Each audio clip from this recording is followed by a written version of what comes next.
Stop overpaying. Brainy Buyer's head-to-head comparison mean you save. Like what you see? Subscribe and fund the fight for honest reviews.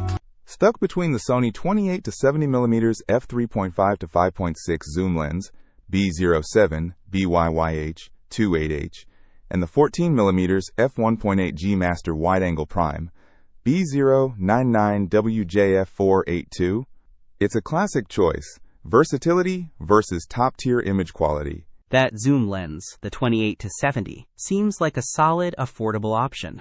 But what are we really giving up compared to that premium 14mm prime?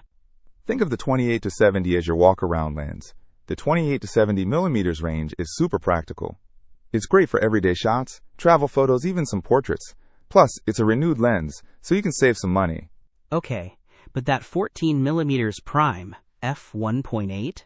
It sounds like it's built for serious photography. What's the big deal? The 14mm F1.8 is all about that wow factor. Imagine capturing vast landscapes with incredible sharpness, or astrophotography with minimal distortion. It's a G Master lens, Sony's top tier, designed for exceptional results. So let's get practical. What are the key differences that photographers will notice in real-world use? The 28-70's Optical SteadyShot image stabilization is a huge advantage. It helps reduce blur from camera shake, especially in low light. It's rated 4.5 stars with 187 ratings, so people seem happy with it. True, but the 14mm prime's f1.8 aperture is insane. You're talking about amazing low-light performance and super shallow depth of field. Think stunning nightscapes and portraits with beautifully blurred backgrounds. Right, and the 28-70 is significantly lighter. Just 1 pound according to the specs. That makes a difference if you're hiking or shooting all day. The 14mm is almost twice as heavy, at nearly 2 pounds. It's a bigger lens, no question. But it has features like a fluorine coating to resist dust and moisture, and a physical aperture ring for precise control. So it comes down to what you value most.